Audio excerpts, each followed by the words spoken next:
When 12-year-old Thomas Hendricks cut through the old Blauvelt property on his way home from school, he noticed something that made his stomach turn. A trail of dark stains leading from the farmhouse porch into the snow-covered woods. The stains were brown, almost rust-colored, and they formed a pattern too deliberate to be anything innocent. It was March 3rd, 1902, and the Blauvelt farmhouse had been abandoned for nearly 6 months. At least, that's what everyone in Spring Valley, New York, believed. The boy ran home and told his father, a local constable, what he'd seen. Within hours, Constable Robert Hendricks was standing on that porch, forcing open the warped wooden door, unprepared for what he would find inside. The body of Catherine Blauvelt, 64 years old and one of Rockland County's wealthiest widows, lay in the root cellar, partially covered by old grain sacks. She'd been dead for months. Her skull had been shattered, her fingers were broken. Defensive wounds, the doctor would later confirm, and her expensive jewelry was gone. But it was what investigators found clutched in her frozen hand that would crack the case wide open. A torn piece of fabric that matched a coat belonging to someone very close to her. This is the story of a murder that exposed the darkest corners of family loyalty, financial desperation, and the methodical work of investigators who refused to let a killer walk free. Catherine van Houten Blauvelt was born into Old Dutch money in 1838, married into more of it, and by the time her husband Albert died in 1897, she controlled an estate worth approximately $75,000, equivalent to over $2 million today. The money came from farmland, timber rights, and strategic investments in the expanding railroad system. But Catherine's wealth had become a source of poison within her family. She had 3 children. Margaret, the eldest at 41, who'd married a shopkeeper and lived modestly in Nyack. William, 39, a lawyer in Manhattan who rarely visited. And James, 35, the youngest, who'd never held steady employment and lived in a small cottage on the edge of his mother's property. In the summer of 1901, Catherine made a decision that would set the wheels of murder in motion. She announced her intention to sell the family farmhouse and most of the surrounding land. The proceeds, she said, would be placed in a trust, with only the interest distributed among her children after her death. The principal would eventually go to charity. James Blauvelt was furious. He'd been counting on inheriting the property outright, had even made promises to creditors based on that expectation. According to witnesses, he'd confronted his mother in front of several townspeople at the Spring Valley Bank, shouting that she was stealing his birthright and that she'd regret this decision. Catherine hadn't backed down. She'd looked her son in the eye and said, "The money is mine to do with as I please. You've done nothing to earn it." 2 months later, Catherine Blauvelt disappeared, September 15th, 1901. That was the last day anyone saw Catherine Blauvelt alive, or so they thought at the time. She'd spent the morning in town, visiting her banker, Mr. Horace Ketchum, to finalize paperwork for the property sale. Ketchum would later testify that Catherine seemed nervous, constantly looking toward the window as if watching for someone. When he'd asked if everything was all right, she'd said something that stuck with him. "I'm being watched, Mr. Ketchum. I can feel eyes on me wherever I go." After leaving the bank, Catherine stopped at Morrison's Dry Goods to purchase fabric for new curtains. The proprietor, Samuel Morrison, remembered the transaction clearly because Catherine had seemed distracted, asking him twice to repeat the price. She'd also asked him an unusual question. "Mr. Morrison, if someone wanted to hurt me, would anyone in this town protect me?" Morrison hadn't known how to respond. Catherine had paid for her fabric and left quickly. The last confirmed sighting came from a farmhand named Peter Dalton, who was mending a fence along the road to the Blauvelt property. He saw Catherine walking toward her farmhouse around 2 o'clock in the afternoon, carrying her packages. But he also saw someone else, a man following about 50 yards behind her, keeping to the tree line as if trying to stay hidden. Dalton couldn't see the man's face. But he noted the man's build and clothing, tall, approximately 6 feet, wearing a dark coat and a cap pulled low over his eyes. When questioned later, Dalton said there was something familiar about the man's gait, like someone I'd seen around town, but I couldn't place him exactly. Catherine Blauvelt reached her farmhouse that afternoon and was never seen alive again. When Catherine failed to appear at church on Sunday, September 22nd, she never missed a Sunday. Her daughter Margaret became concerned. She visited the farmhouse and found it locked, with no sign of her mother. Catherine's horse and buggy were in the barn, which was unusual. If Catherine had gone somewhere, she would have taken them. Margaret notified the local constable, who organized a search. For 3 days, volunteers combed the woods and fields around the Blauvelt property. They found nothing, no body, no signs of struggle, no clues to explain where Catherine had gone. The investigation, such as it was in 1901, stalled almost immediately. The prevailing theory was that Catherine had simply decided to leave Spring Valley, perhaps to visit relatives in Pennsylvania or to start fresh somewhere else. After all, she was a wealthy widow with no real ties keeping her in town. The constable filed a report and moved on to other matters, but Margaret Blauvelt didn't accept this explanation. She knew her mother would never leave without telling anyone, without making arrangements for her property, without saying goodbye. Something terrible had happened. She was certain of it. What Margaret didn't know was that her brother James had a very good reason to want people to believe Catherine had left voluntarily. It was Margaret's persistence that eventually broke the case open, though it would take months of patient detective work.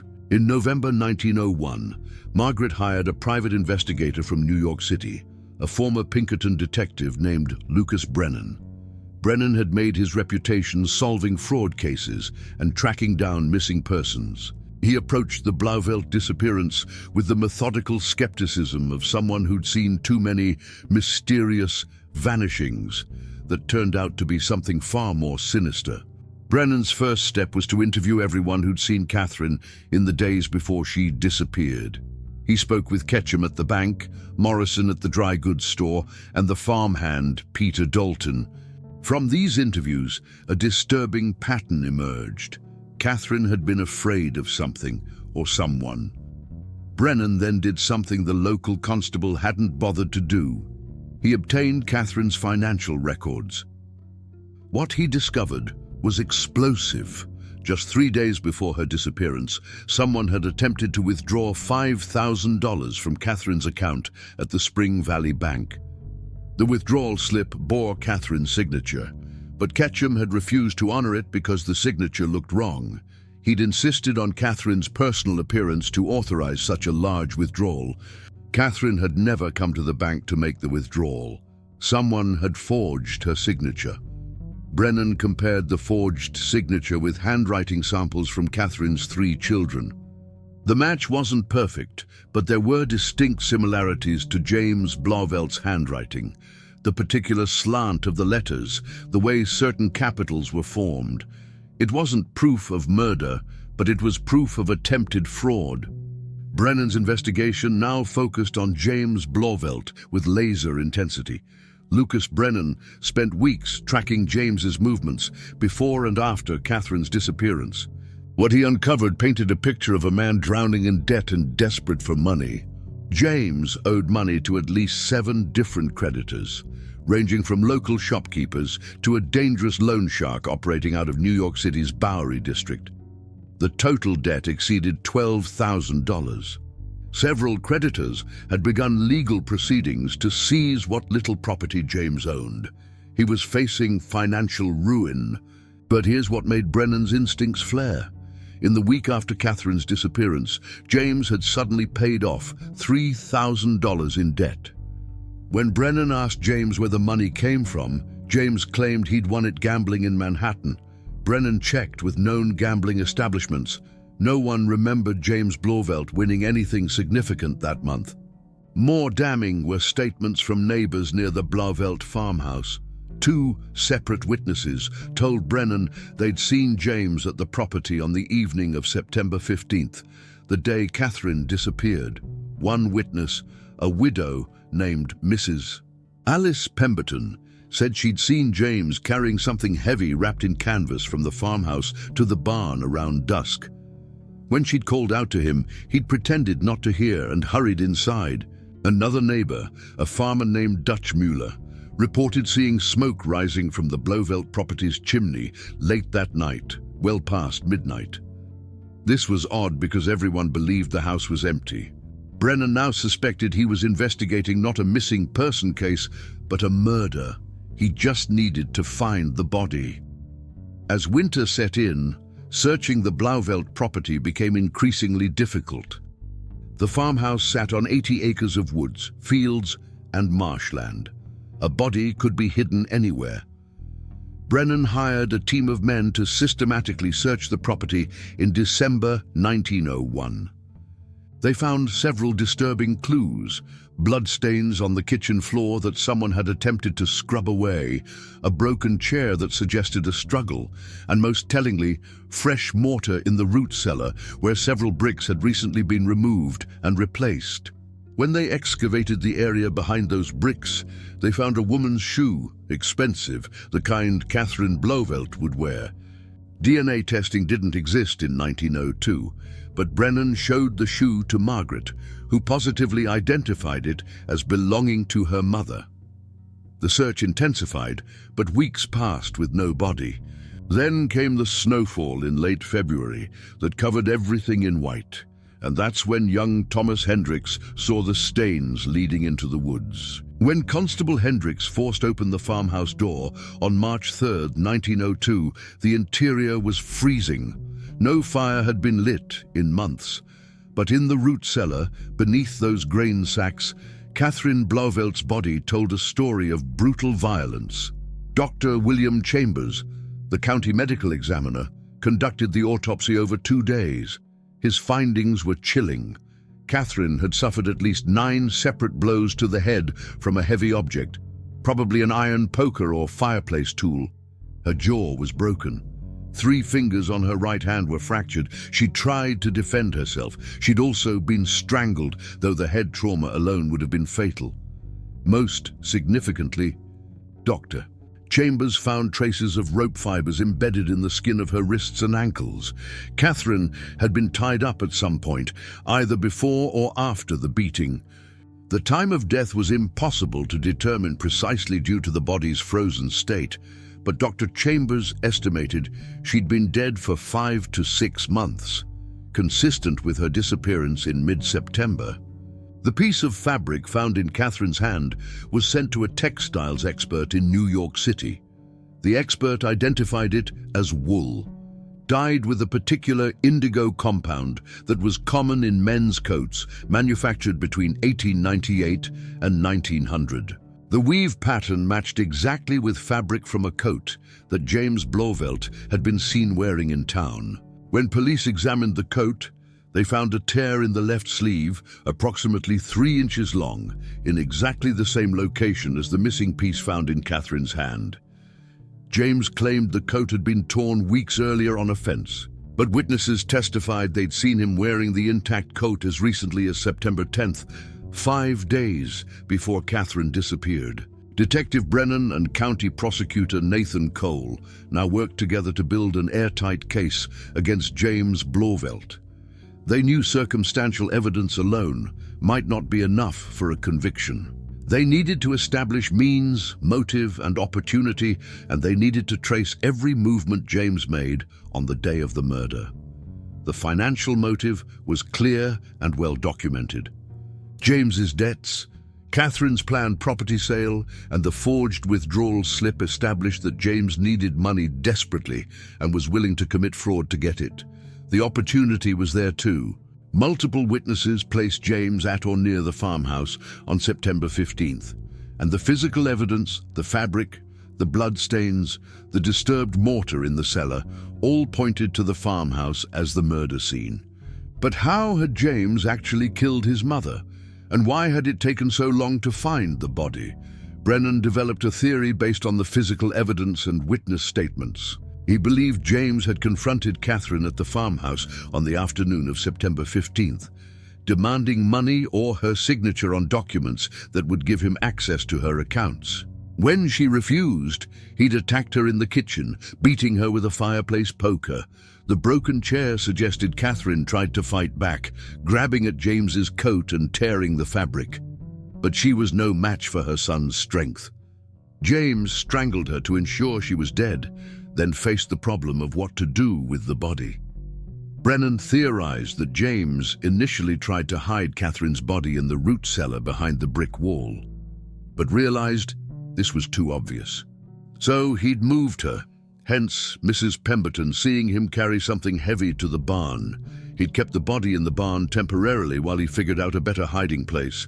The snow trail that Thomas Hendricks discovered in March led investigators to a shallow grave about 200 yards into the woods. The grave was empty now, but the dimensions matched a human body, and scraps of the grain sacks found on Catherine's corpse were still visible in the frozen earth. Brennan's conclusion: James had initially buried Catherine in the woods, then panicked when people started searching the property in September. He'd moved the body back to the root cellar, believing it would be safer to hide it in plain sight rather than risk someone finding the grave in the woods. The winter freeze had essentially preserved the crime scene. James Blauvelt was arrested on March 10, 1902, at his cottage. He'd been drinking heavily in the days since his mother's body was discovered, and neighbors reported hearing him talking to himself, sometimes shouting at invisible accusers. When Detective Brennan and Constable Hendricks arrived with an arrest warrant, James initially tried to flee through the back door. He made it about 50 feet before Hendricks tackled him to the ground. "I didn't mean to do it," James shouted as they handcuffed him. "She wouldn't listen. She wouldn't give me what was mine." This outburst, witnessed by 3 officers and 2 neighbors, would become crucial evidence at trial. James had essentially confessed without even being questioned. At the county jail, James refused to speak to investigators without a lawyer present. His siblings, Margaret and William, hired attorney Theodore Preston, a defense lawyer from White Plains with a reputation for getting wealthy clients acquitted of serious crimes. Preston immediately recognized the challenges he faced. The evidence against James was substantial. His client had essentially confessed in front of witnesses, and public sentiment was overwhelmingly against a man who'd murdered his own mother for money. Preston's only hope was to create reasonable doubt or argue for a lesser charge like manslaughter based on diminished capacity. The trial of James Blauvelt began on May 5, 1902, in the Rockland County Courthouse. The gallery was packed every day, with people lining up hours before the doors opened to secure seats. Newspapers from New York City sent reporters to cover what they called the matricide trial of the century. Prosecutor Nathan Cole opened with a methodical presentation of the evidence. He called 37 witnesses over the course of 2 weeks, each one adding another piece to the puzzle. Banker Horace Ketchum testified about the forged withdrawal slip and Catherine's nervous behavior in the days before her death. "She said she was being watched," Ketchum told the jury. "Looking back now, she was right to be afraid." Samuel Morrison from the dry goods store recounted Catherine's strange question about whether anyone would protect her if someone wanted to hurt her. "It haunts me," Morrison said, his voice breaking. "She was asking for help and I didn't understand." Peter Dalton, the farmhand who'd seen Catherine walking toward her farmhouse, described the man following her. Under Cole's questioning, Dalton admitted that he'd since realized who that man reminded him of. "It was James Blauvelt," Dalton said. "Same height, same way of walking. I didn't recognize him at the time because I couldn't imagine he'd hurt his own mother." Mrs. Alice Pemberton testified about seeing James carry something heavy from the farmhouse to the barn. "I thought maybe he was moving furniture or equipment," she said. "But now I know what was wrapped in that canvas. It was his mother's body." Dr. Chambers took the stand for 3 days, describing Catherine's injuries in graphic detail. He used a skull model to show the jury the location and severity of each blow. Several jurors looked away. One woman in the gallery fainted and had to be carried out. These were not the actions of someone who struck out once in anger. Dr. Chambers concluded, this was a sustained, brutal attack intended to kill. The victim suffered tremendously before she died. The piece of torn fabric was presented to the jury alongside James's coat. A textiles expert testified that the fabric was an exact match, down to the individual threads. The tear in James's coat aligned perfectly with the piece found in Catherine's hand. Cole painted a picture of premeditated murder driven by greed. James Blauvelt didn't kill his mother in a moment of passion, Cole told the jury. He planned this. He lured her to the farmhouse. He murdered her when she wouldn't give him access to her money. And then he tried to hide his crime by moving her body and forging documents to steal from her estate. The prosecution's case was devastating, but Preston hadn't given up yet. Theodore Preston's strategy was to attack the circumstantial nature of the evidence while portraying James as mentally unstable and not fully responsible for his actions. Preston called psychiatrists who testified that James had shown signs of melancholia and nervous exhaustion in the months before Catherine's death. One doctor suggested James might have been experiencing a fugue state when the murder occurred, making him unaware of his actions. This was a difficult sell. Prosecutors pointed out that James had been coherent enough to move the body, attempt to forge financial documents, and pay off debts using money that presumably came from stealing his mother's jewelry. Preston then tried to introduce the theory that someone else might have killed Catherine, perhaps one of her business rivals, or someone with a grudge. But Cole demolished this theory on cross-examination, pointing out that no one else had motive, opportunity, or physical evidence connecting them to the crime. The defense's weakest moment came when Preston suggested that Catherine's death might have been accidental, the result of a fall or unexpected medical event, and that James had simply panicked and hidden the body rather than report it. Cole's response was withering. He held up photographs of Catherine's shattered skull, her broken fingers, the rope marks on her wrists. Does this look like an accident, Mr. Preston? Does this look like someone who fell? Or does this look like someone who was beaten to death by her own son while she begged for mercy? Preston had no response. Against his lawyer's advice, James Blauvelt insisted on testifying in his own defense. It was a catastrophic decision.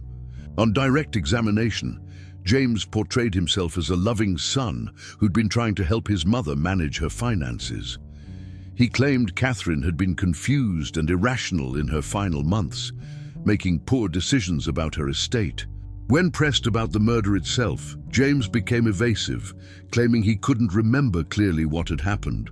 "I may have been there that day," James testified. "Things are fuzzy. I remember arguing with her about money. I remember her falling. After that, everything is blank." But on cross-examination, Prosecutor Cole tore James apart. "Mr. Blauvelt, you testified that your mother fell, but Dr. Chambers found 9 separate impact wounds to her skull. How does someone fall 9 times?" James fumbled. I don't remember it that way." "You don't remember beating your mother to death with a fireplace poker?" "I didn't." "Then how do you explain the fabric from your coat in her hand? Did she grab it while falling?" "She must have. And the rope marks on her wrists, did those happen while falling too?" James had no answers. He contradicted himself repeatedly, claimed memory lapses when faced with damning evidence, and grew increasingly agitated as Cole pressed him. The final blow came when Cole produced the forged bank withdrawal slip. "Mr. Blauvelt, is this your handwriting?" "No." "Really? Because our handwriting expert testified that it matches your writing perfectly. You tried to steal $5,000 from your mother, didn't you?" "That's not."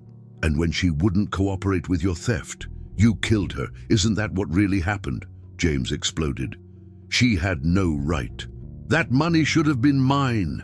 She was going to give it all away, waste it on people who didn't deserve it. I worked for that money. I earned it. The courtroom erupted. The judge banged his gavel. Preston tried to get James to stop talking, but the damage was done. James had just confessed to the entire courtroom that he'd felt entitled to his mother's money and had murdered her for it. Theodore Preston did his best to salvage the defense in closing arguments. He emphasized the lack of eyewitnesses to the actual murder, questioned whether the forensic evidence was as conclusive as the prosecution claimed, and begged the jury to consider that James might have been mentally ill and not fully responsible for his actions. You heard psychiatrists testify that James Blauvelt was suffering from severe mental distress, Preston argued. This is not a man in his right mind. This is a man who needs treatment, not execution. But Nathan Cole's closing argument was a masterpiece of prosecutorial rhetoric. Members of the jury, you have heard testimony from 37 witnesses. You have seen photographs of Catherine Blauvelt's brutalized body. You have examined the evidence, the forged documents, the torn fabric, the blood-stained floor. And you have heard the defendant's own words, that money should have been mine. Catherine Blauvelt died because she wouldn't let her son steal from her. She died because James Blauvelt valued money more than he valued his own mother's life. She died alone, terrified, in that farmhouse, beaten and strangled by the son she had raised and loved. This is not a case about mental illness or diminished capacity. This is a case about greed, violence, and a cold-blooded murder. James Blauvelt planned this crime. He executed it. He tried to cover it up, and he would have gotten away with it if not for the persistence of his sister Margaret and the thorough investigation by Detective Brennan.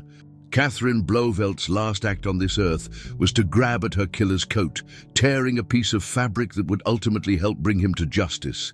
Even in death, she was trying to tell us who murdered her. The evidence is overwhelming. The defendant's own words condemn him. I ask you to return a verdict of guilty of murder in the first degree. The jury deliberated for 7 hours over 2 days. During deliberations, they requested to see the photographs of Catherine's body again, to examine James's torn coat, and to review testimony from the handwriting expert. On May 24, 1902, they returned to the courtroom. James Blauvelt stood as the foreman read the verdict, his face drained of color, his hands gripping the defense table. We, the jury, find the defendant, James Blauvelt, guilty of murder in the first degree. The courtroom erupted in applause. The judge banged his gavel, calling for order. Margaret Blauvelt wept quietly in the front row. James stood frozen, staring at nothing, as if unable to comprehend what he'd just heard. In New York in 1902, murder in the first degree carried only one possible sentence: death. The judge scheduled sentencing for June 10th, though everyone in the courtroom knew what that sentence would be. As bailiffs led James Blauvelt from the courtroom in shackles, a reporter shouted a question, "Do you have anything to say?" James stopped and turned. For a moment, it seemed like he might express remorse, might apologize to his sister, might acknowledge the enormity of what he'd done. Instead, he said, "She should have just given me the money." Then he was gone, led down the stairs to the cells below, where he would await his execution for the murder of Catherine Blauvelt in that abandoned farmhouse, a murder driven by greed, enabled by family trust, and solved by a torn piece of fabric clutched in a dead woman's frozen hand.